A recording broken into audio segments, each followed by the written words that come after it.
Hello everyone, welcome back to the channel. If you are new here, welcome, and if you are a returning subscriber, welcome back. This is my Mom on a Budget, and we're back with another cash stuffing video. So for today's video, we are going to be stuffing my husband's income last August 15. So let me just take out our cash in here and quickly count how much we have. So we have here 1, 2, 3,500, 4,500, 5,500, 600, 700, 800, 900, 50, 6,000. So we have here 6,000 pesos.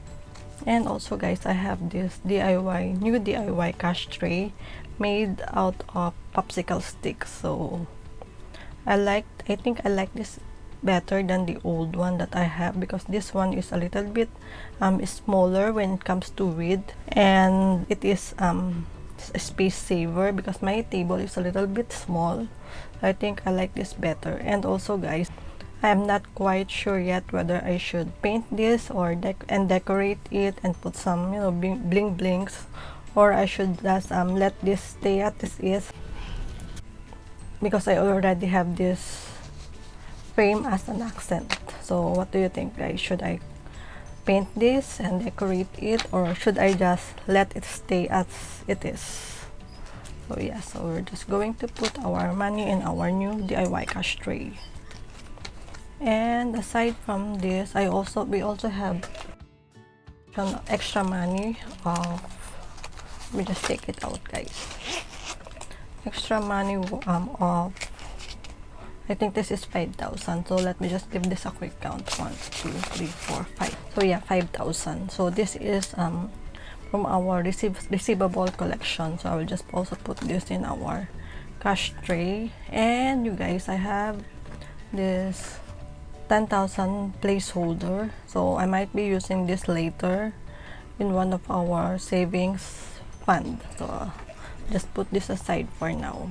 Okay, so as always guys, we will start with our variable expenses or our cash envelope. So I'll just take out our binder. We have here our cash envelopes binder. So let me just take this. Okay, so the first one that we have is food. Before we stuff our envelopes, let me just take out any leftover from our envelopes. So for food, let's see if we have some leftover. Okay, so for food, we still have 100 pesos. So let me just put this to the side for later. I will show you guys what I'm going to do with this later. Then the next one that we have is Wilkins, and Wilkins is empty. And then we have food delivery, and food delivery has, okay, so food delivery still has its 500 pesos. So let me just put it to the side also. And then we have miscellaneous, and miscellaneous has, take it out. Okay, so our miscellaneous, we still have 1, 2, 3, 4. So I will also put this to the side for later. Okay, so let's go back to our food envelope. And before I go to our stuffing guys, let me just say a quick thank you to everyone who have commented in our last video. Thank you so much guys for your kind words. My son is so happy with all your comments guys. Thank you so much, and he enjoys doing the cash stuffing, so he might do it again in the future. So yeah, so for food, this is getting 1,200 for this budget period. So let's get 2 500s and 100 and the 50s. So we have 500, 1,150, 200. So we have 1,200. And as always, I like to divide our food budget on a weekly basis, and that is to avoid overspending on the first week and then nothing for the second week. So, and also our food budget is mainly for our weekly supply of meat, vegetables, eggs, and other food items that we buy on a weekly basis. So other food items that we will need for the month are included in our monthly grocery at the beginning of each month. So everything that we will need in our pantry, frozen food, dairy, condiments, pasta, noodles, everything that we will need, and also our personal items and household items are included in our monthly grocery. So for this week, food is getting 700 pesos. and for the following week it is getting 500 pesos. So let me just put this 700 pesos in our food envelope, and this 500 pesos is going into our food envelope holding binder. Let's put this here.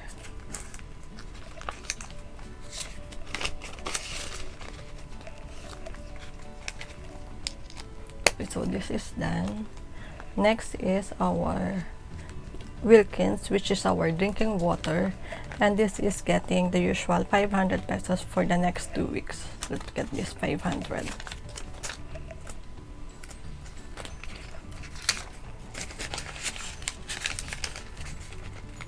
So Wilkins is done. Next is food delivery, and food delivery is getting the usual 500 pesos also for the next 2 weeks. Take this 500. And food delivery is for our, if we are craving for McDonald's, Jollibee, or pizza. So if we spend this 500 pesos on the first week, then we'll have to wait for the next budget period again to order something online. So for now, let's put this 500 in our food delivery envelope. So this is done. Next is miscellaneous, and miscellaneous is getting the usual 500 pesos for the next 2 weeks also. So let's take this last 500. And miscellaneous is for any expenses that are not included in the first 3 categories. And if we run out of laundry soap or dishwashing soap, or if our food budget for the week is not enough, then we will dip it out of our miscellaneous envelope. So miscellaneous is getting 500 pesos.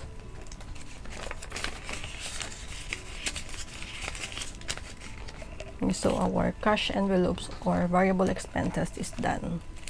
So moving on to our revolving fund. So let's get our revolving fund binder.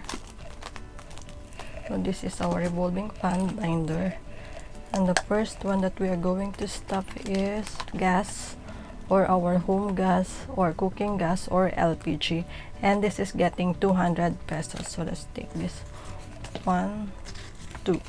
And gas is already fully funded at 800 pesos, but still I like to stop this and build this up. So gas now has 1,100, 200, 300, 400, 500, 600. So we have 1,600 pesos in gas.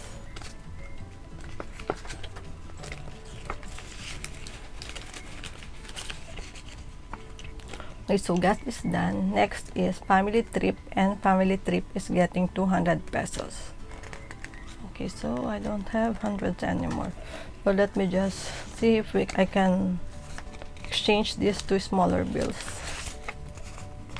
Okay, you guys, I can't. So let me just go back to gas. Okay, I can't also. So okay guys, so let me just see if I can change this to our, if I have any smaller bills in our saving challenges. Okay guys, let me just get this 1,000 and take out 500. 1, 2, 3, 4, 5. So let's put back the 1,000.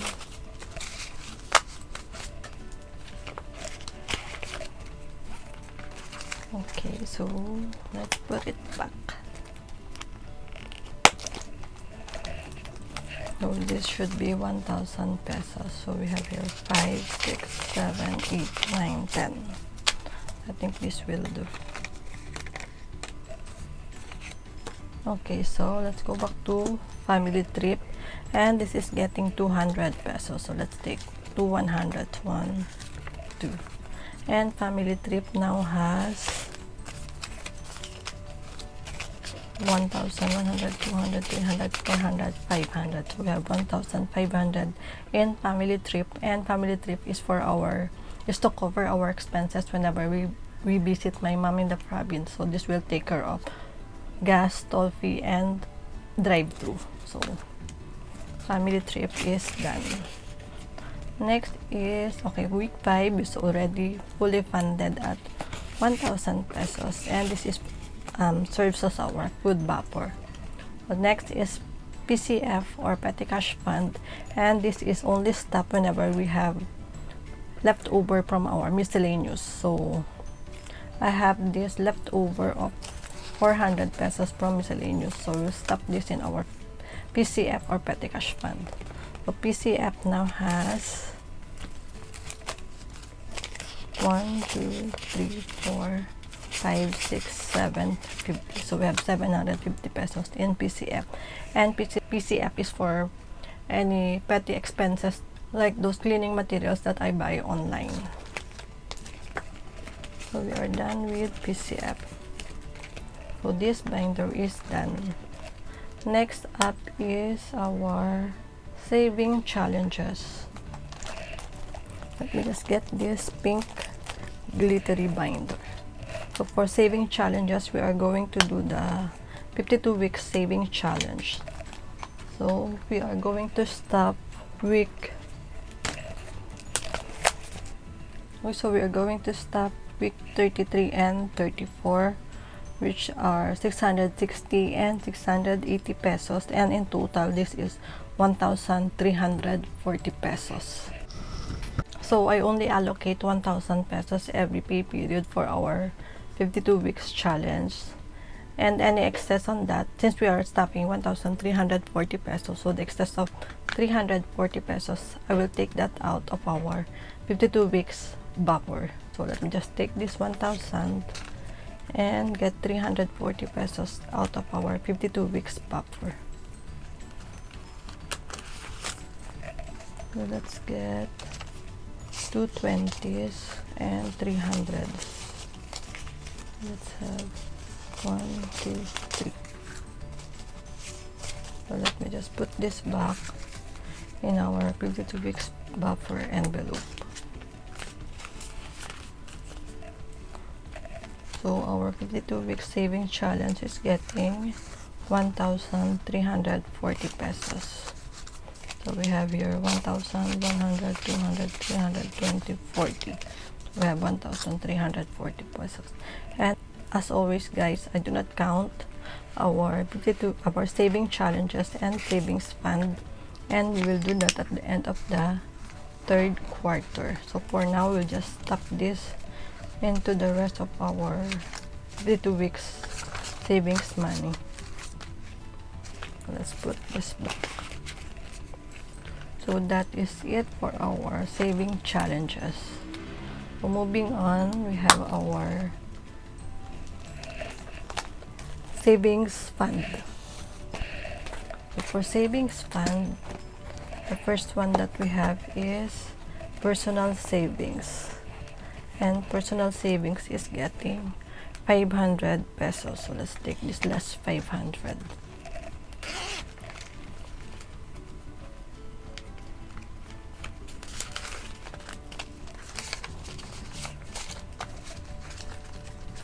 So that is it for personal savings. Next up is calamity fund, and calamity fund is getting 500 pesos as well. So let me just take this 1,000 and see if I can break it down. Okay, so we have here 1,000. We'll put back the 500 here, and also the extra money that we have. The extra 5,000 pesos that we have is going into our calamity fund. So let's take this 5,000. So we have here 1, 2, 3, 4, 5. So this will help us. This will help build up our calamity fund. And also, I think we can take out 10,000 pesos from here and deposit that to the bank. So let's see if we have 10,000 pesos here.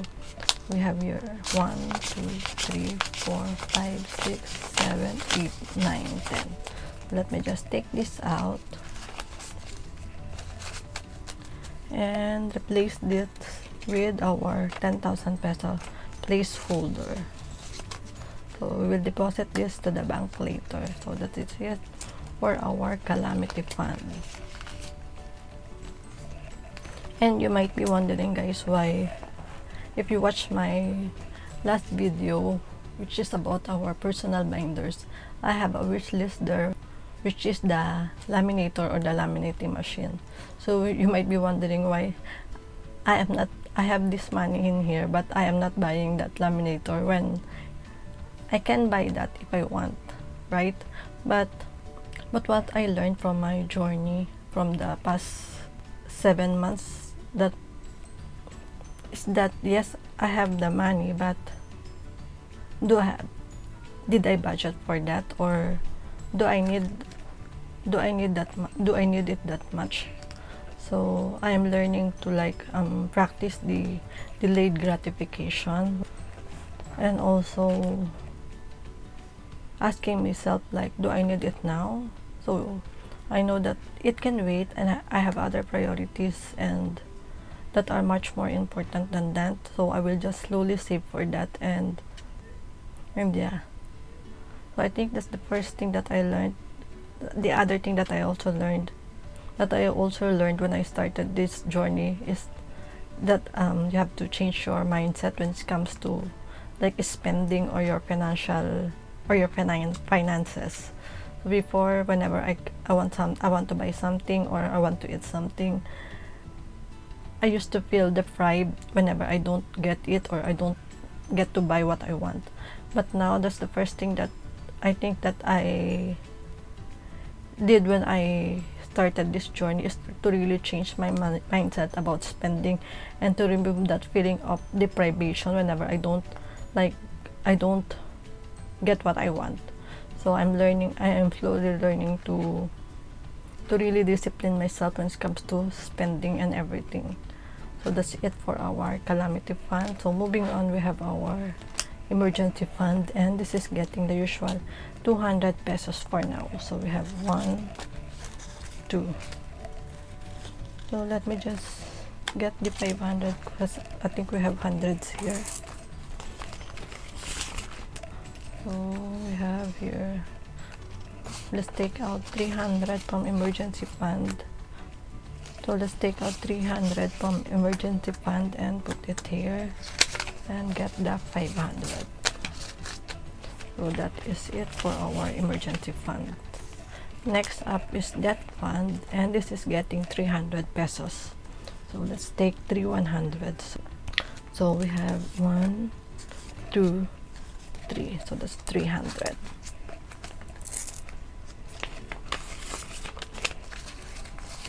So that's it for debt fund. And I also have other goals. These three are our financial goals. So for this year, my goal is to really achieve our calamity fund. I've been switching from my end hours, guys. So for this year, our goal is to fully fund our calamity fund, and then after this is emergency fund and debt fund. So once we achieve our goals in these two, I will start to put money in our investment and retirement fund and college fund. So we just have to prioritize one goal at a time. So for now, our priority is calamity fund. So that is it for this binder. Next up is our sinking fund. The sinking fund is in this binder. So for sinking fund, it is getting 400 pesos. So every payday I allocate money to our sinking fund, but I do not do the breakdown or allocation, and I do that at the end of the month. So for now, this 400 pesos is going into our sinking fund holding envelope. So sinking fund now has 1, 2, 3, 4, 5, 6, 7, 8. So we have 800 pesos in sinking fund, and we will do the breakdown or allocation, like I said, at the end of the month. So that is it for sinking fund. And for this leftover from food and food delivery, we will put this in our leftover, envelope. So any leftover from our food and food delivery per week, every week, I put it in our leftover envelope, and at the end of the month, any money in our leftover envelope, I transfer it into our this month's saving in our saving challenges binder. So for now, let's put this in our leftover envelope. So we have here 600 pesos.